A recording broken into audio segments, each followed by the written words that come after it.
성경 봉독을 위해서 모두 일어서 주시기 바랍니다. 오늘의 말씀은 히브리서 1장 4절에서 14절 말씀입니다. 모두 봉독하시겠습니다. 저가 천사보다 얼마큼 뛰어남은 저희보다 더욱 아름다운 이름을 기업으로 얻으심이니 하나님께서 어느 때 천사 중 누구에게 내가 내 아들이라 오늘날 너를 낳았다 하셨으며 또다시 나는 그에게 아버지가 되고 그는 내게 아들이 되리라 하셨느뇨. 또 마다들을 이끌어 세상에 다시 들어오게 하실 때에 하나님의 모든 천사가 저에게 경배할지어다 말씀하시며 또 천사들에 관하여는 그는 그의 천사들을 바람으로 그의 사역자들을 불꽃으로 삼으시느니라 하셨으되 아들에 관하여는 하나님이여 주의 보좌가 영영하며 주의 나라의 홀은 공평한 홀이니이다. 내 불법을 미워하셨으니 그러므로 하나님 곧 너희 하나님이 즐거움의 기름을 내게 부어 내 동료들보다 승하게 하셨도다 하였고 또 주여 태초에 주의 땅에 깊이 하늘도 주의 손으로 지으신다라. 그것들을 멸망할 것이나 오직 주는 영존할 것이요 그것들은 다 옷과 같이 낡아지리니 의복처럼 갈아입을 것이요 그것들이 옷과 같이 변할 것이니 너희는 연대가 다함이 없으리라 하였으나 어느 때 천사 중 누구에게 내가 내 원수로 내 발등상이 되게 하기까지 너는 내 우편에 앉았으라 하셨느냐.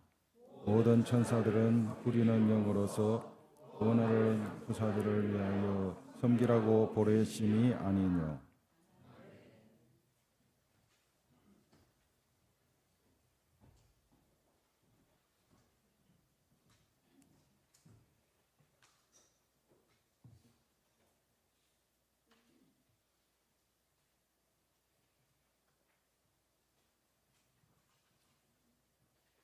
여러분을 다시 한번 주님의 이름으로 환영하고 축복합니다. 우리 교회가 다른 건 몰라도 성경 봉독은 최고로 잘하는 교회인 것 같습니다. 여러분 훈련들이 잘 되셔서 여러분이 진짜 이렇게 일정하게 딱 그 템포에 맞추셔서 성경 봉독을 이렇게 잘하는 교회를 제가 못 봤어요.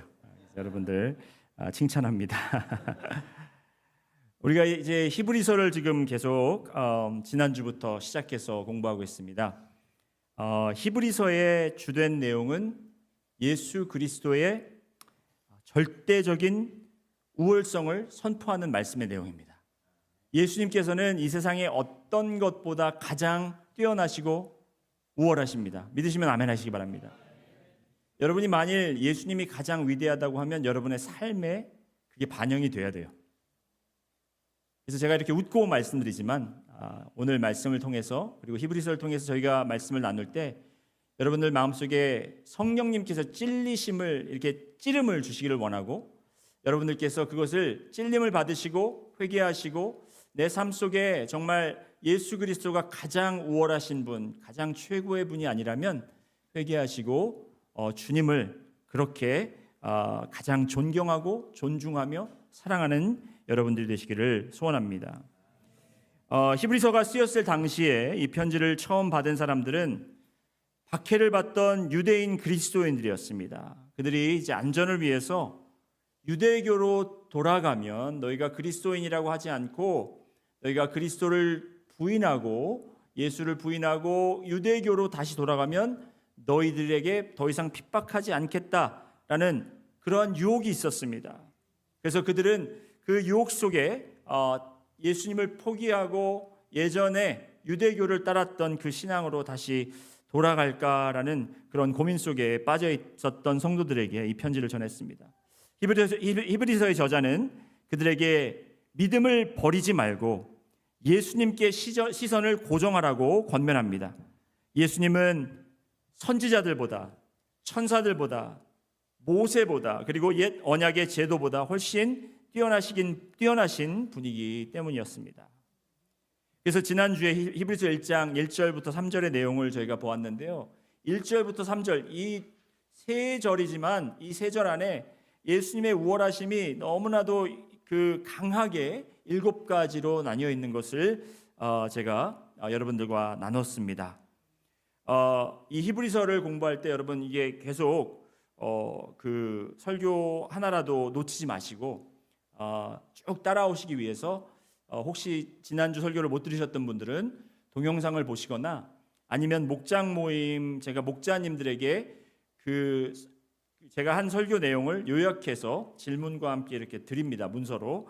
그러면 그거를 받아보시고 한 번씩 훑어보시고 또 히브리서를 읽어보시면 큰 도움이 되실 것입니다. 제가 나눴던 예수님이 우월하신 7가지 예수님의 영광스러운 초상 7가지를 말씀드렸는데, 첫 번째는 예수님은 하나님의 최종적 말씀이다라는 말씀을 제가 드렸습니다. 최종적 말씀이라는 것은 하나님께서 우리에게 말씀을 하셨을 때 예전에는 선지자들이나 여러 가지 방법으로 하셨지만 예수 그리스도는 하나님의 말씀이 육신이 되어서 오신 분이라는 것입니다.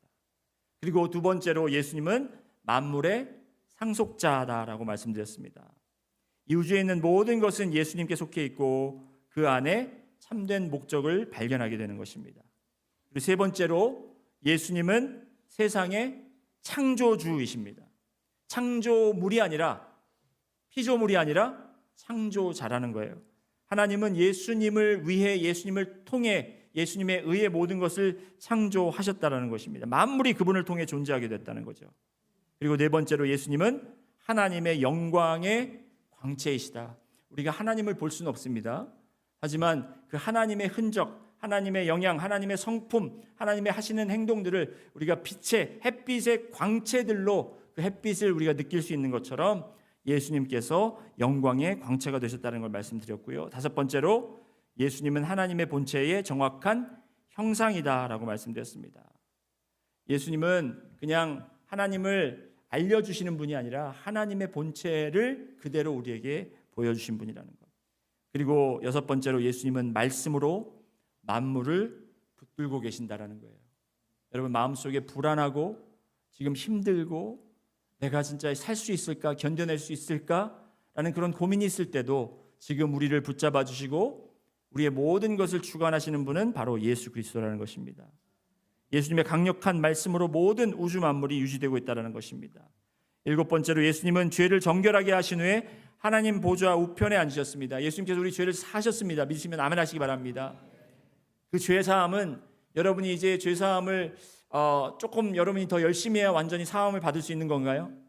아닙니다. 예수님께서는 그 죄 사함을 완벽하게 이루셨어요. 그래서 보좌에 앉으셨다는 것은 여러분 이제 일이 끝났다라는 겁니다. 예수님이 죄 사함에 대한 모든 일을 해결하셨기 때문에 이제는 앉아 계실 수 있다라는 거예요.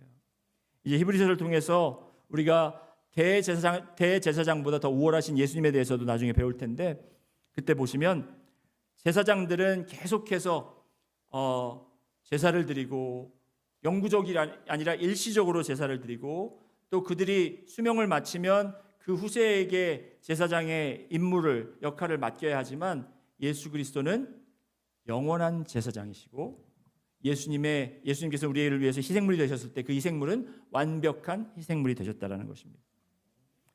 이렇게 히브리서 저자는 예수님의 탁월하심을 찬양하면서 이제 우리들의 마음을 흥분시켜요. 기대된다. 이제 히브리서 이렇게 시작을 했는데 3절까지 이렇게 시작했는데 도대체 얼마나 더 예수님의 탁월하심을 보여줄까 했는데 갑자기 뜬금없이 천사들 얘기를 하는 거예요. 예수님이 천사들보다 우월하다. 여러분 예수님이 천사들보다 우월합니다. 제가 이렇게 선포하면 여러분 아멘 할렐루야 하고 막 이렇게 기분이 흥분되시는 분 계실까요? 별로죠. 예, 저도 그렇더라고요. 천사보다 별로 그렇게 좋아하지도 않는데 예수님은 모든 면에서 우월하시면서 우리에게 믿음을 포기해서는 안 된다라는 것인데, 이제부터 이 저자는 예수님이 얼마나 놀라우신 분인지를 설명하려고 하는데 천사보다 뛰어나신 분이라는 이야기를 강조하는 거예요. 도대체 왜 이런 말씀을 썼을까? 왜 그 많고 많은 비교 대상 중에서 천사를 가장 먼저 소개를 할까? 여러분 이게 우리가 이제 말씀을 들을 때 1세기 유대인 그리스도인들의 관점을 통해서 말씀을 이해할 필요가 있습니다.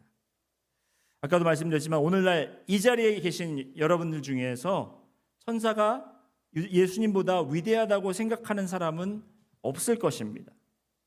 그러나 유대인들 관점에서 바라본다면 천사들은요, 하나님께서 창조하신 피조물 중에 가장 영광스럽고 강력한 존재들이었다는 거예요. 구약시대 사람들은 예수님을 알지 못했고 예수님을 만나지 못했고 예수님에 대한 이해를 완전히 못했기 때문에 지금 이 편지를 받아보는 사람들은 예수님을 이미 만났던 사람들이지만 예수님에 대해서 온전한 이해가 없었기 때문에 그들이 생각했던 하나님과 가장 근사하고 하나님을 알 수 있는 가장 큰 방법은, 좋은 방법은 바로 천사를 통해서 알 수 있다, 이런 생각을 가진 거예요. 하나님은 영화로우신 분이고 볼 수가 없기 때문에, 만날 수가 없기 때문에 천사를 알면 하나님을 알 수 있다, 가장 뛰어난 자가 천사다, 이렇게 생각을 했다라는 거죠.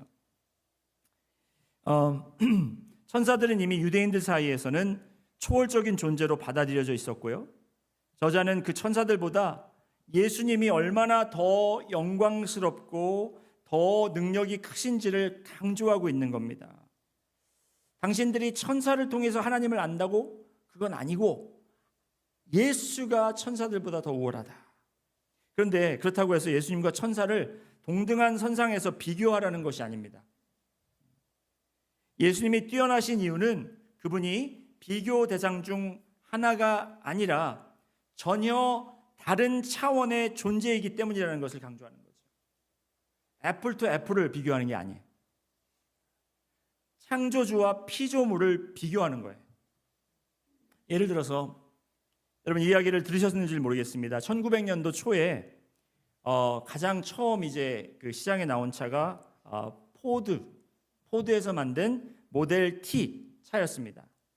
그 차가 이제 일반 대중에게도 이제 막 보급되기 시작했을 때 한 남성이 그 차를 이제 구매해서 자랑스럽게 몰고 다녔습니다. 차를 타고 다닌다 하면서 뽐을 내고 다녔죠. 그런데 갑자기 이 차가 길 한복판에서 고장이 나버린 거예요. 멈춰버렸습니다. 그래서 이 사람이 당황해서 이제 문을 열고 나와서 후드를 열었습니다. 보닛이라고 하나요? 후드를 열고 엔진을 들여다봅니다. 봐도 뭐 알 수가 있나요? 복잡하고 연기는 나고 지금 짜증은 나고 그 돈을 얼마나 많이 들여서 이 차를 샀는데 지금 멈춰서 움직일 수도 없고 어떻게 하나 하고 있는 그 순간에 또 다른 포드 T 차가 옵니다, 옆에. 그러더니 그 차가 그 세워져 있는 차 옆에 딱 멈추더니 그 차의 문을 열고 한 중년 남성이 그 차에서 나옵니다. 그러면서 이렇게 보더니 무슨 문제가 있으신가 보죠 하는 질문을 던집니다. 그때 이 차 주인은 지금 차가 고장이 나서 이거 돈 많이 주고 산 건데 고장이 나서 어떻게 해야 될지 모르겠습니다 했더니 그 나중에 온 그 중년 남성이 제가 한번 봐드릴까요? 네, 뭐 보시든지 말든지 봐도 뭐 알겠냐 이거죠. 그래서 이제 그 중년 남성이 그 차를 보고 한 뭐 뚝딱뚝딱 뭐 안에서 뭐 이렇게 뭐 만지더니 자 시동을 한번 걸어 보시죠 했을 때 이 차 주인이 시동을 거니까 시동이 걸린 거예요. 그래서 이 차 주인이 놀란 나머지 어떻게 그렇게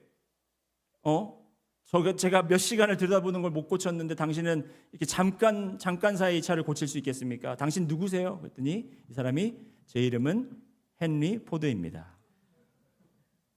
당신의 차를 만든 사람이고 당신의 차를 만든 사람이기 때문에 당신 차의 문제가 무엇인지 알았다라는 것이죠. 여러분 예수님과 천사는 그 포드 차와 헨리 포드 그런 차이가 있는 거예요. 차와 차를 비교하는 것이 아니라 천사와 예수님은 하나님이 만드신 피조물과 그것을 창조하신 바로 하나님과의 비교라는 것입니다. 오늘 이 말씀을 통해서 여러분과 나누고자 하는 것은 바로 이것입니다.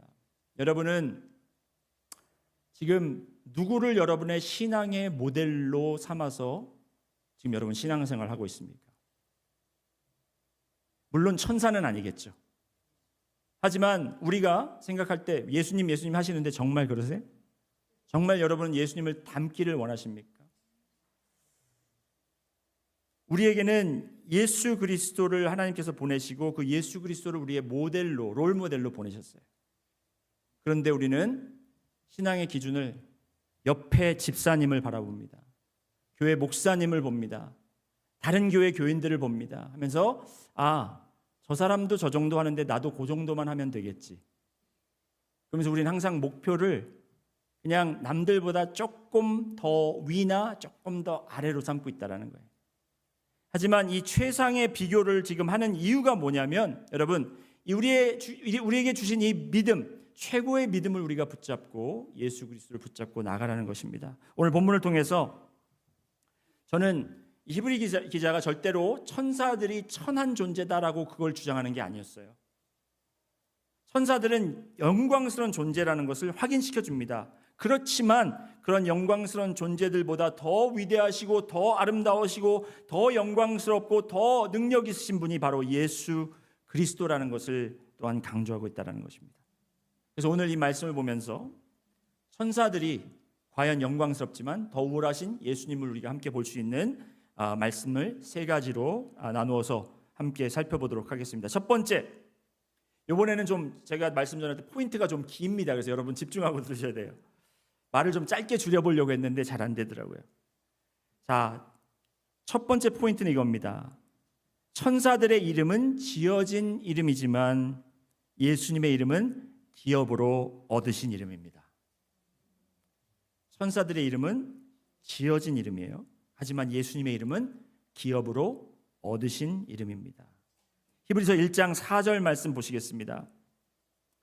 히브리서 1장 4절 말씀 우리 스크린에 나오면 같이 한번 읽어보겠습니다. 시작.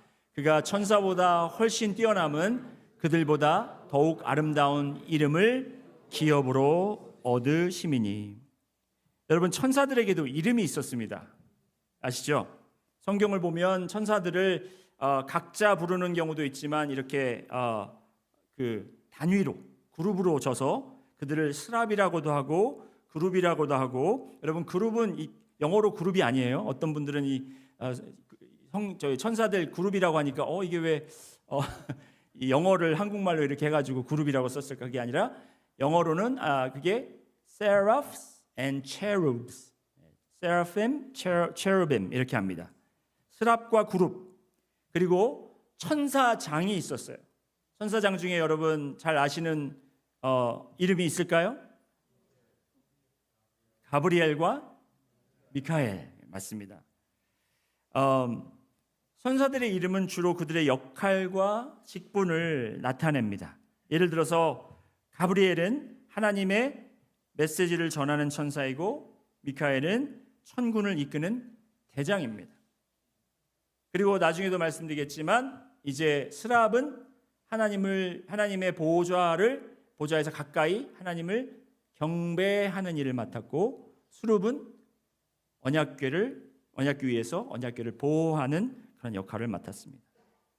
하지만 예수님의 이름은 단순한 역할이 아니라 기업으로 얻은 이름이다라고 히브리서 기자는 기록하고 있어요. 여기서 기업으로 얻었다라는 말은 예수님이 십자가의 순종을 통해 하나님께로부터 받은 존귀한 이름이라는 거예요. 여러분, 사실 예수라는 이름은 그 유대 시대에 굉장히 흔한 이름이었습니다. 히브리어 이름으로 예수가 여호수아와 같은 이름이에요. 그리고 예수라는 이름은 그냥 우리 동네 철수 같은 그런 이름이었습니다.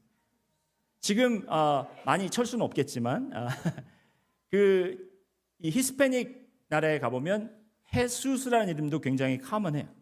헤수스. 근데 우리 한국 사람들은 본인 자녀들 이름을 예수라고 안 짓죠. 예수라고 하면 얼마나 부담스럽겠습니까? 살면서 그런 고통을 안겨주면 안 돼요. 그런데 이렇게 이름을 지어준 것이 아니라 이름을 기업으로 얻었다라는 것은 예수님께서 그 같은 이름, 동시대에 같은 이름을 가지고 있었던 사람들이 많이 있었겠지만 예수 그리스도가 하나님께 온전히 순종함을 통해서 그 예수의 이름에 권세가 생겼고 능력이 생겼다라는 것입니다. 빌립보서 2장을 한번 함께 보시겠습니다. 빌립보서 2장 5절부터 11절까지 우리 한번 함께 읽어보겠습니다. 시작. 너희 안에 이 마음을 품으라. 곧 그리스도 예수의 마음이니 그는 근본 하나님의 본체시나 하나님과 동등됨을 취할 것으로 여기지 아니하시고 오히려 자기를 비워 종의 형체를 가지사 사람들과 같이 드셨고 사람의 모양으로 나타나사 자기를 낮추시고 죽기까지 복종하셨으니 곧 십자가의 죽으심이라. 이러므로 하나님이 그를 지극히 높여 모든 이름 위에 뛰어난 이름을 주사 10절 하늘에 있는 자들과 땅에 있는 자들과 땅 아래에 있는 자들로 모든 무릎을 예수의 이름에 꿇게 하시고, 거기까지 읽겠습니다. 여러분, 예수님의 이름은 그냥 보통 이름이 아니에요. 예수님의 이름에 능력이 있습니다. 여러분은 예수님의 이름으로 기도하시고 예수의 이름으로 병을 치료하시고 예수의 이름으로 사탄을 내어 쫓으시고 예수의 이름으로 막힌 담을 허무시는 여러분들이 되시기를 소원합니다. 왜냐하면 하나님께서 그 이름을 예수님께 기업으로 주시고 그 이름의 능력을 행하셔서 그 이름을 부르는 자들마다 구원을 얻고 그 이름 앞에 모든 자들이 엎드려 절하게 하셨기 때문입니다. 예수님은 십자가에서의 죽음과 부활을 통해 하나님의 구속 사역을 완성하셨고 그에 대한 보상으로 영광스러운 이름을 주신 것입니다.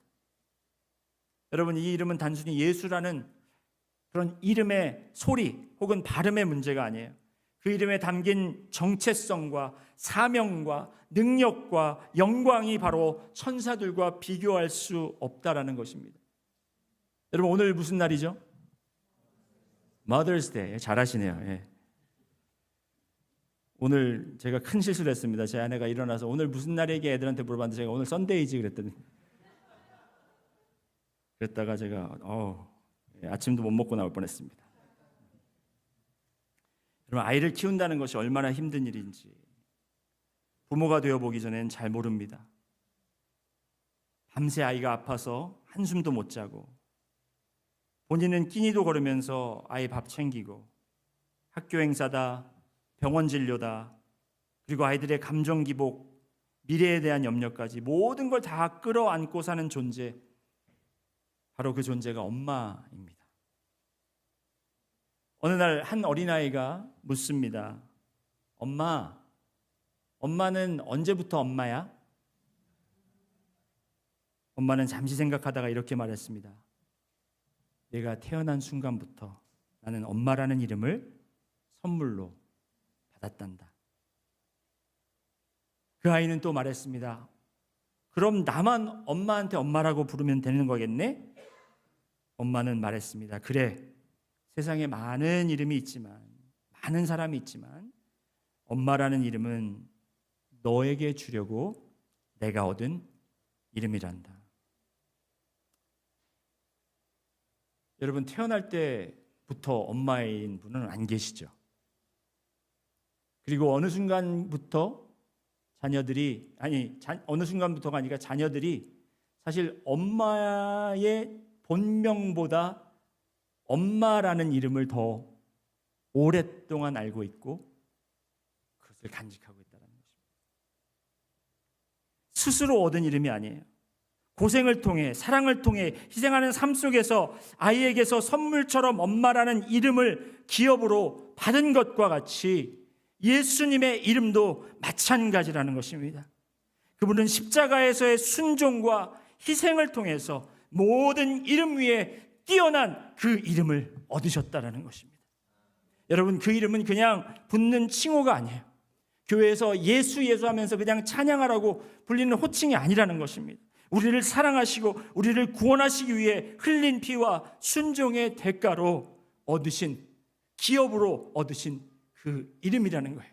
그 어느 천사의 이름보다, 그 어느 훌륭한 목사님이나 기독교 리더들보다 뛰어나시고 능력 있는 이름이 바로 예수 그리스도의 이름이라는 것입니다. 두 번째로, 천사들은 하나님의 말씀을 대언하는 자들이었지만 예수님은 하나님의 말씀이시자 하나님의 아들이십니다. 여러분, 천사들이 위대했던 이유는 하나님의 말씀을 대언했고 하나님의 율법을 전달해 줬고 하나님의 모든 계획과 하나님이 원하시는 것을 그들이 대신, 하나님 대신 백성들에게 알려줬다는 것입니다. 그래서 위대했습니다. 여러분, 히브리서 기자는 예수님이 천사보다 얼마나 뛰어나신지를 설명하면서 이렇게 질문합니다. 하나님께서 어느 때에 천사 중 누구에게 너는 내 아들이라 오늘 내가 너를 낳았다 하셨으며 또다시 나는 그에게 아버지가 되고 그는 내게 아들이 되리라 하셨느냐. 여러분, 많은 이단들이 잘 하는 이야기가 뭐냐면 예수도 천사 중에 한 명이다, 그런 얘기 하시거든. 바로 이 히브리서 1장 5절을 들이대시기 바랍니다. 천사들 누구에게 아들이라고 한 적이 없어요. 여러분, 이 질문은 굉장히 중요하고 심오하고 신학적인 선언이에요. 천사는 하나님을 위해 만들어진 종이라는 거예요. 하지만 예수님은 하나님의 아들이시라는 겁니다. 그 차이에는 엄청난 큰 차이가 있다는 거예요. 천사는 하나님의 말씀을 받아서 전달하는 자인 거예요. 하지만 예수님은 하나님의 말씀 그 자체이시라는 것입니다. 우리가 잘 아는 요한복음 1장 1절은 이렇게 선포하고 있습니다. 태초에 말씀이 계시니라. 이 말씀이 하나님과 함께 계셨으니 이 말씀은 곧 하나님이시니라.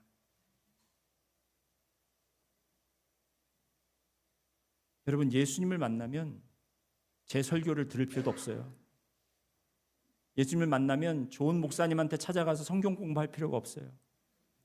왜냐하면 예수님이 곧 하나님의 말씀이시기 때문에. 천사들이 하나님의 뜻을 대언한 장면은 성경 곳곳에 나옵니다. 모세 시대도 보면 천사들은 하나님의 율법을 전했다고 신약 성경에는 이렇게 기록하고 있습니다. 사도행전 7장 53절 말씀을 보시면요, 너희는 천사가 전한 율법을 받고도 지키지 아니하였느냐. 천사들을 통해서 율법을 받았다고 생각하고 있습니다. 그리고 갈라디아서 3장 19절 말씀을 보면 율법은 천사들을 통하여 한 중보자의 손으로 베푸신 것이다. 히브리서 2장 2절도 우리가 보면 천사들을 통하여 하신 말씀이 견고하게 되어 모든 범죄함과 순종하지 아니함이 공정한 보응을 받았도다, 이렇게 기록하고 있습니다. 가브리엘 천사는 사가랴에게 세례 요한의 탄생을, 마리아에게는 예수님의 잉태를 전달했습니다. 그들은 메신저였어요. 그들은 하나님의 말씀을 전하는 사람들이었습니다. 그리고 목자들에게 예수님의 탄생을 선포한 것도 천사들이었습니다.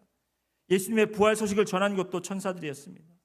요한계시록에서는 천사들이 하나님의 계시를 전달하며 심판과 구원을 선포합니다. 그들의 책임은 크고 그들의 말씀에는 힘이 있어요. 왜? 하나님의 말씀을 전달하는 거기 때문에. 여러분, 천사들은 하나님의 말씀을 전하는 존귀한 종들입니다. 목회자인 저도 하나님의 말씀을 전달하는 존귀한 일을 맡고 있는 사람이에요. 그렇기 때문에 저도 더 말씀 전할 때 심각하고 정말 제가 신중하고 제가 영적으로 깨어있으면서 말씀을 전달해야 되고, 여러분들도 제 말씀을 그냥 제 목소리로 듣는 것보다 하나님의 음성으로 들어야 될 필요가 있습니다. 하지만 이런 전달하는 자들보다 예수님은 말씀 그 자체시라는 거예요. 예수님에게는 말씀이 위임된 그런 존재가 아니라 예수님은 하나님의 아들 곧 말씀 자체라는 것입니다. 말씀을 전하신 것이 아니라 그 자체로 하나님이시며 말씀의 본체시라는 겁니다. 이 차이는 우리가 예수님을 어떻게 바라보아야 하는지를 결정짓고 있다는 거예요. 그분은 어떤 대언자나 어떤 중보자보다 높으시고 천사와도 비교할 수 없는 그런 권위를 가지고 계신 분이라는 거예요.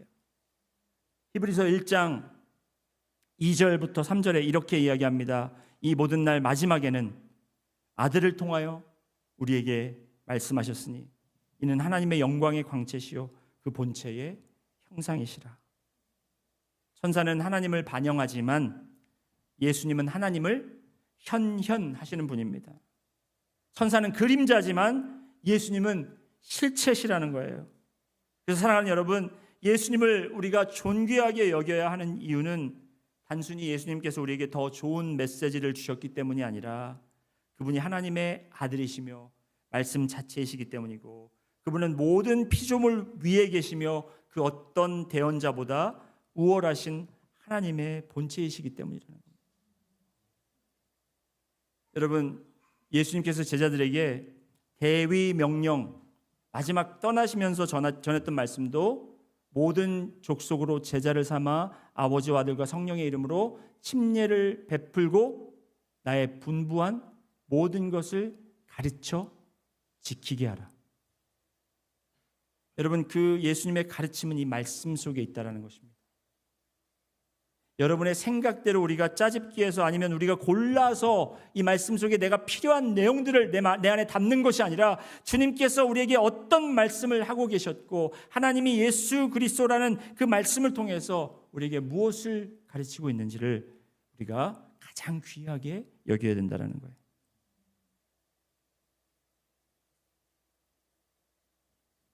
세 번째로, 천사들은 하나님의 보좌에 가장 가까이에서 경배하지만 예수님은 하나님의 보좌 우편에 앉으셨으며 경배의 대상입니다. 좀 길기 때문에 제가 천천히 다시 한번 반복하겠습니다. 천사들은 하나님의 보좌와 가장 가까이에 있으면서 하나님을 경배한 자들이었어요. 하지만 예수님은 하나님의 보좌에 가까이 있었던 게 아니라 하나님의 보좌에 같이 함께 앉아 있었고 경배를 드린 게 아니라 경배의 대상이었다는 거예요. 여러분 6절 말씀 한번 보시겠습니다. 히브리서 1장 6절 함께 보시겠습니다. 또 그가 맏아들을 이끌어 세상에 다시 들어오게 하실 때에 하나님의 모든 천사들은 그에게 경배할지어다 말씀하십니다. 하나님의 모든 천사들은 그에게, 누구에게? 예수님에게 경배하라는 거예요. 여러분, 천사들이 존경받고 존귀한 그런 존재라는 이유가 뭐냐면 그들은 하나님과 가장 가까이 있는 생물들이었어요. 하나님 가장 가까운 데서 보좌하고 하나님 가장 가까운 데서 경배하고 하나님을 가장 잘 아는 그러한 존재들이었지만 예수님은 하나님이셨고 예수님은 경배의 대상이었다는 거예요. 이사야서 6장을 보면 스랍들이 6날개로, 두 날개로는 얼굴을 가리고 두 날개는 발을 가리고 또 두 날개로는 하늘을 날며 거룩하다 거룩하다 거룩하다 만군의 여호와여 하고 찬양합니다. 그 모습을 이제 이사야가 바라보면서 그가 땅에 엎드려지죠. 천사들을 보고, 하나님을 직접 본 것은 아닙니다. 그 천사들이 경배하는 모습을 보고. 그렇지만 예수님은 그 경배를 받으시는 분이었어요. 천사들이 예수님을 예배한다는 것은 예수님이 단순한 피조물이 아니라 창조주 하나님과 같은 분이라는 것을 의미합니다. 히브리서 기자는 10절에서 이렇게 말합니다. 주여, 태초에 주께서 땅에 기초를 두셨으며 하늘도 주의 손으로 지으신 바라. 예수님은 이 땅의 창조주이십니다. 그러므로 창조물인 천사들은 창조주이신 예수님을 예배하는 것이 마땅하다라는 것입니다. 여러분, 우리가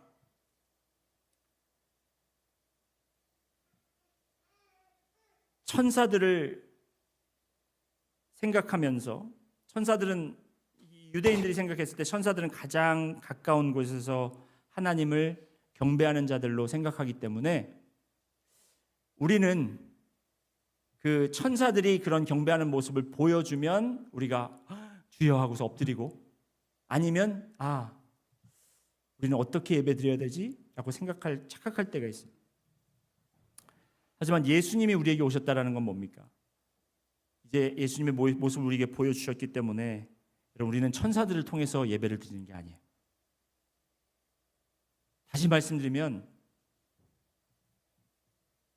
천사가 존귀히 여기고 존중받았던 이유 중에 하나가 인간들이 하나님 앞에서 드릴 수 없는 예배를 대신해서 드려졌기 때문에,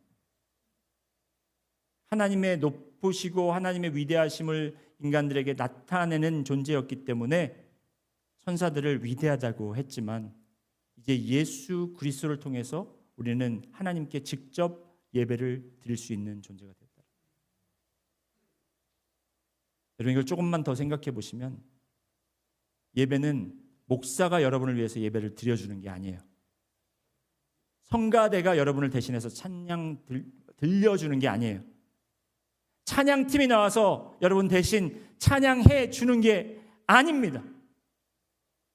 가장 위대하신 주님을 여러분들이 직접 찬양할 수 있고 그 위대한 경배할 수 있는 그 위대한 임무와 책임을 여러분들께 맡겨 주셨다는 겁니다.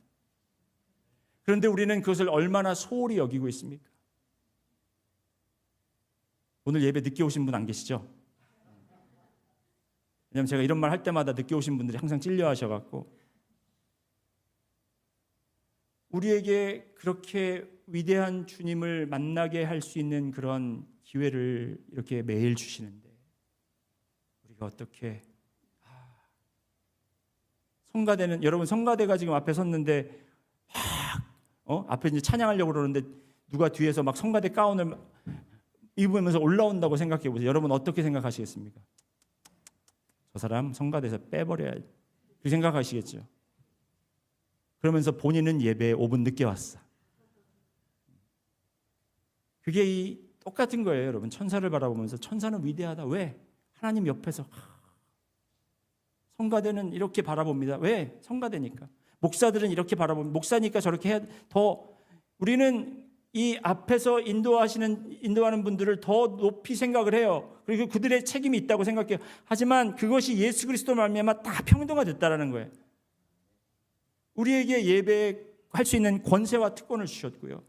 그 특권을 우리에게 누리게 하셨다라는 겁니다.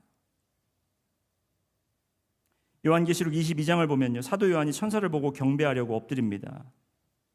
한번 보시겠습니다. 요한계시록 22장 8절 9절 말씀을 보시면 제가 읽어드리겠습니다. 이것들을 보고 들은 자는 나 요한이니 내가 듣고 볼 때 이 일을 내게 보이던 천사의 발 앞에 경배하려고 엎드렸더니 9절에 그가 내게 말하기를 나는 너와 내 형제 선지자들과 또 이 두루마리의 말을 지키는 자들과 함께 된 종이니 그리하지 말고 하나님께 경배하라 하더라.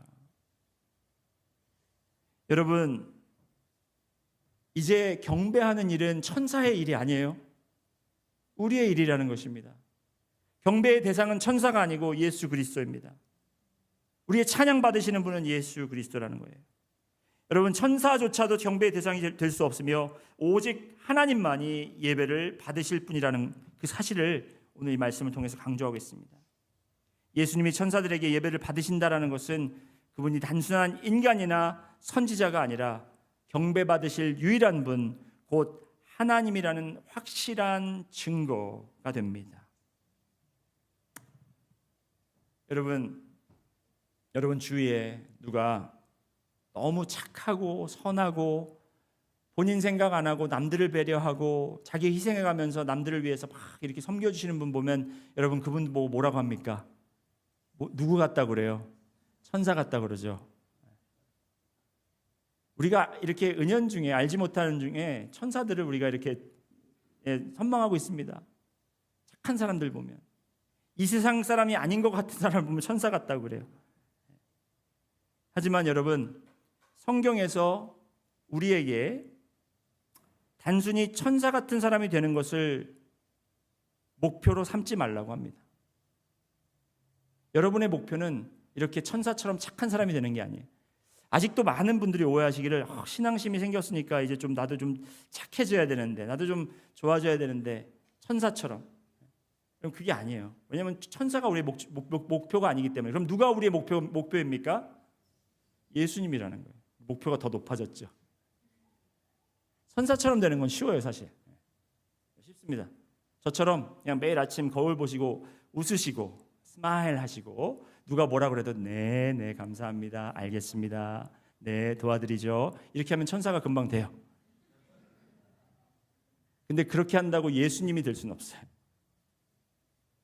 여러분, 자, 한번 등급을 봅시다. 예수님이 그럼 천사보다 우월하시잖아요. 그렇죠? 뛰어나시다고 지금 얘기하는데 항상 그러셨을까요? 아니요. 언제 안 그러셨죠? 인간으로 오셨을 때. 히브리서 기자가 이야기하고 있습니다. 예수님이 잠시 동안 천사보다 못하게 하셨다. 왜? 인간의 육신으로 왔기 때문에. 그렇죠? 자, 그렇다면 이제 예수님께서 죽으시고 부활하시고 그 이름이 뛰어나고 영화로운 이름이 되었으니까 지금은 이제 천사보다 훨씬 우월하시죠. 그럼 예수님 천사, 그러면 인간은 어디쯤 있을까요? 인간은 천사보다 위일까요? 아래일까요? 위 아래? 위 아래요? 어디예요? 뭐 이상한 노래가 나올 뻔했는데. 잘 모르시겠죠?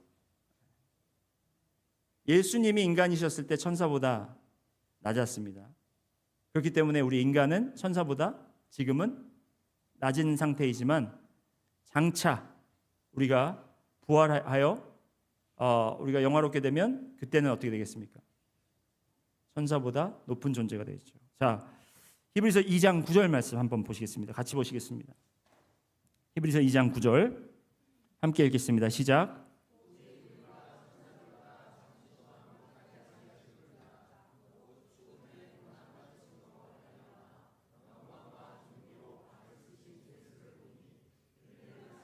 하나님의 은혜로 말미암아 모든 사람을 위하여. 아멘. 이제 천사들보다 잠시 동안 못하게 하심을 입은 자 곧 죽음의 고난을 받으신 말미암아 영광과 존귀로 관을 쓰신 예수를 보았다고 했습니다. 그리고 우리도 그 예수님을 믿고 따름으로써 단순히 천사처럼 착한 사람이 되는 것이 아니라 하나님의 자녀가 되는 특권을 얻게 되었고 예수님과 같이 변화되는 영광의 자리로 우리도 부름을 받으셨다는 거예요. 예수님께서 천사가 되셔서 오신 게 아니에요. 예수님은 인간의 모습으로 오셨어요. 천사보다 낮은 우리와 같은 형상으로 오셨어요. 왜? 그 형상이 되어야만 우리가 똑같이 예수님과 같이 죽고 그리고 속죄함을 얻어 예수님과 같이 부활하며 영화로운 자리에 갈 수 있기 때문에. 여러분, 천사들과 우리 인간들과 큰 차이를 둔다면 어디에서 있겠습니까? 찬양의 내용이 달라요. 찬양의 내용이 다를 수밖에 없어요. 보세요. 여러분, 천사들이 어떻게 예수님을 찬양하는가 한번 보시겠습니다. 요한계시록 5장인가요? 요한계시록 5장 9절 말씀을 보시면 천사들은 이렇게 찬양합니다. 그들이 새 노래를 불러, 그들이라는 건 천사들이 새 노래를 불러 이르되 두루마리를 가지고 그 인봉을 떼기 합당하시도다. 일찍이 죽임을 당하사 각 족속과 방언과 백성과 나라 가운데서 사람들을 피로 사서 하나님께 드리시고 그 다음에 여기 죽임을 당하신 어린 양은 능력과 부와 지혜와 힘과 존귀와 영광과 찬송을 받으시기에 합당하도다. 이렇게 찬양을 합니다. 찬송을 합니다. 천사들은 잘 보세요. 죽임을 당하신 어린 양은 능력과 부와 지혜와 힘과 존귀와 영광과 찬송을 받으시기에 합당하도다. 예수님이 하신 업적에 대해서 찬송을 합니다. 천사들이. 그런데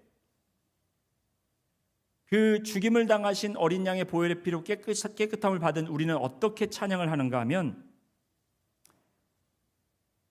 우리를 위해라는 그 전제가 이 찬양에 들어간다는 거예요. 천사들은 우리를 위해 죽으셨다라는 말을 못해요. 왜냐하면 예수님은 천사를 위해 죽으신 게 아니기 때문에 여러분을 위해서 죽으셨다. 그래서 이사야서 53장 5절 이것은 찬송은 아니지만 여기 보시면 그가 찔림은 누구의 허물 때문이라고요? 우리의 허물 때문이요. 그가 상함은 우리의 죄악 때문이라. 그가 징계를 받음으로 우리는 평화를 누리고 그가 채찍에 맞음으로 우리는 나음을 받았도다라는 거예요. 천사들에게 예수님은 그냥 창조주시고 그들을 만드시고 그들을 통해서 봉사받으시는 섬김을 받으시는 그런 관계였지만 우리와는 어떤 관계냐면 우리를 대신해서 죽으시고 그 피값으로 우리의 죄를 죄사함으로 주시고 우리를 구원하셨다라는 것입니다.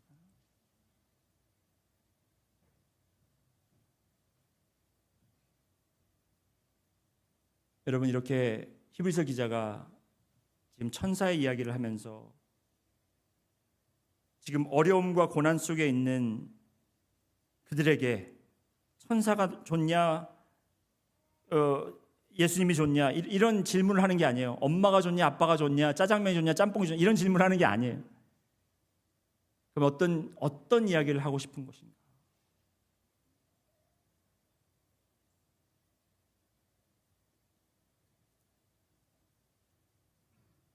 우리가 이 말씀을 진지하게 고민하면서 저희가 마음속에 새겨야 할 필요가 있습니다.